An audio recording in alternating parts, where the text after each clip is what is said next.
Aravind remedies எனப்படும் மருந்து நிறுவனம் பஞ்சாப் நேஷனல் வங்கியிடம் 637 கோடி ரூபாய் கடன் வாங்கி மோசடி செய்த வழக்கு தொடர்பாக தமிழ்நாடு, மேற்கு வங்கம், கோவாவில் அமலாக்கத்துறையினர் சோதனை நடத்தினர்.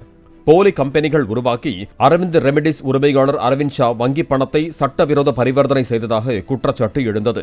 294 வங்கி கணக்குகளை ஆய்வு செய்த சிபிஐ 2016 ஆண்டு பதிந்த வழக்கை அடிப்படையாக வைத்து அமலாக்கத்துறையினர் சோதனையில் ஈடுபட்டனர். இந்நிலையில் அரவிந்த் ஷாவை மும்பையில் பிடித்து அமலாக்கத்துறை அதிகாரிகள் விசாரித்து வருவதாக தகவல் வெளியாகியுள்ளது.